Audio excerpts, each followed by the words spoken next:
আমাদেরকে পরিকল্পিতভাবে নির্বাচন থেকে আলাদা করা হইতেছে। কেউ বলতেছে আমার এটা চাই, ওইটা চাই না, ওইটা চাই, সেটা চাই না, আমার সবগুলা চাই। আমি সংস্কার চাই, আমি বিচার চাই, আমি জুলাই ঘোষণাপত্র চাই, আমি নির্বাচন চাই। আপনি একদিন ছাড়া পাবেন, 2 দিন ছাড়া পাবেন, 3 দিন ছাড়া পাবেন, কিন্তু আপনাকে কোনো না কোনো সময় কালের গর্ভে আপনাকে হারাতেই হবে। একবার জাস্ট ভাবেন, এখনই যেভাবে হচ্ছে আস্ফালন দেখাচ্ছে, 5ই আগস্ট মানে না, জুলাই মানে না, তাহলে একবার চিন্তা করেন তো, আপনার যদি সংস্কারবিহীন আবার একটা পট পরিবর্তনের সাজানো নির্বাচনের দিকে আমরা যাই, তখন আপনাদের কি অবস্থা হয়। এবং সেটার একটা মরণ ফাঁদ আপনাদের সামনে আছে, সেটা হচ্ছে কি আপনাদের জাবিরের যে মামলাটা দেওয়া হয়েছে, এই সবাইকে জঙ্গি মামলায় হচ্ছে তখন দেওয়া হবে। সেজন্য এটার বিষয়ে আমরাও কথা বলবো এবং আপনাদেরকেও কথা বলতে হবে।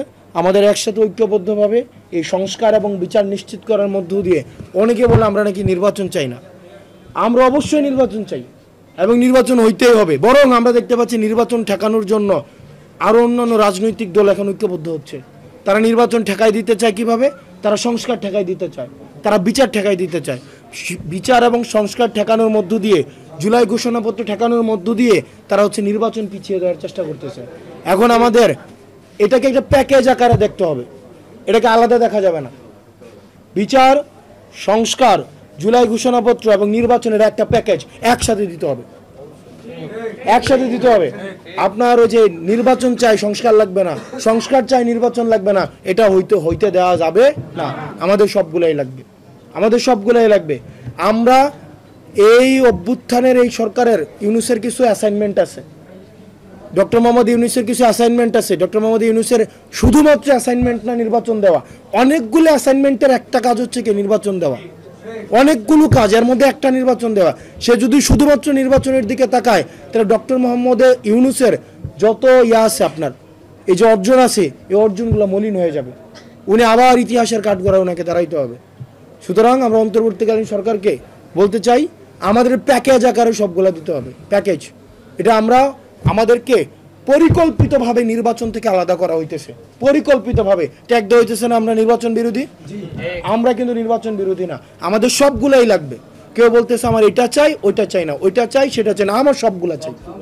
আমি সংস্কার চাই, আমি বিচার চাই, আমি জুলাই ঘোষণাপত্র চাই, আমি নির্বাচন চাই।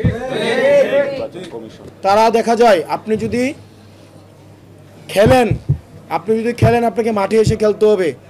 আপনার দর্শক সারি থেকে খেলাকে নিয়ন্ত্রণ করার আপনার কোনো অধিকার নাই। সুতরাং যারা দর্শক সারিতে বসে, এখন দেখা যাচ্ছে অনেকে দর্শক সারিতে বসে ক্যান্টনমেন্ট থেকে, বিদেশ থেকে খেলাকে নিয়ন্ত্রণ করতে চায়। আপনারা যদি খেলতে হয় তাহলে আপনারা মাঠে আসেন, মাঠে এসে আপনি লিগ্যালি আপনি আমাদেরকে, অন্যদেরকে যার সাথে খেলবেন তাকে হারান, কোনো সমস্যা নাই। কিন্তু মাঠের বাইরে বসে হচ্ছে রেফারি নিয়ন্ত্রণের মধ্য দিয়ে আপনি খেলাকে নিয়ন্ত্রণ করবেন, এই ফাউল খেলা হচ্ছে আর বাংলাদেশ গ্রহণ করবে না। আমরা দেখতে পাচ্ছি যে রেফারি হচ্ছে কি দিচ্ছে, গোল দিয়ে দিচ্ছে। রেফারি যদি খেলতে হয় তাহলে প্লেয়ার হয়ে খেলতে হবে, দর্শক যদি খেলতে হয় তাকে প্লেয়ার হয়ে খেলতে হবে। কোনো কোচ, কোনো রেফারি, কোনো দর্শক প্লেয়ারের ভূমিকা আর বাংলাদেশে নিতে পারবে না। আমরা দেখতে পাচ্ছি এগুলো এখনো এই ষড়যন্ত্রগুলো চলছে। মাঠের বাইরে থেকে ফাউল করার চেষ্টা করছে। 5ই আগস্ট যেভাবে হাসিনাকে রেড কার্ড দেখিয়েছে মানুষ, ঠিক একইভাবে আমরা রেড কার্ড দেখানোর জন্য প্রস্তুতি নিতে হবে। আমরা ঐক্যবদ্ধভাবে সবাই, আমরা স্পষ্টভাবে বলতে চাই, আমরা এনসিপি পন্থী কোনো নির্বাচন কমিশন চাই না, আমরা বিএনপি পন্থী কোনো নির্বাচন কমিশন চাই না, আমরা বাংলাদেশ পন্থী নির্বাচন কমিশন চাই, আমরা বাংলাদেশ পন্থী মিডিয়া চাই, আমরা বাংলাদেশ পন্থী পুলিশ চাই, আমরা বাংলাদেশ পন্থী ব্যবসায়ী চাই। কোনো রাজনীতিকে, যারা ব্যবসায়ীর ছদ্মবেশে রাজনীতিকে নিয়ন্ত্রণ করে, যারা মিডিয়ার ছদ্মবেশে রাজনীতিকে নিয়ন্ত্রণ করে, যারা আপনার নির্বাচন কমিশনের বা কোনো সাংবিধানিক প্রতিষ্ঠানের ছদ্মবেশে যারা রাজনীতিকে নিয়ন্ত্রণ করে, তারাই ফাউল করবে। এই ফাউলের পরিণাম আমাদের সামনে রয়েছে হাসিনা, আমাদের সামনে রয়েছে হুদা, আমাদের সামনে রয়েছে সালমান এফ রহমান, আমাদের সামনে রয়েছে আপনার লুৎফুর, আমাদের সামনে রয়েছে ওই যে 71 টিভির বাবু, আমাদের সামনে কিন্তু রয়েছে, আমাদের সামনে রয়েছে ফারজানা রূপা। যে এই ফাউল করলে কি ধরনের পরিণত হয়।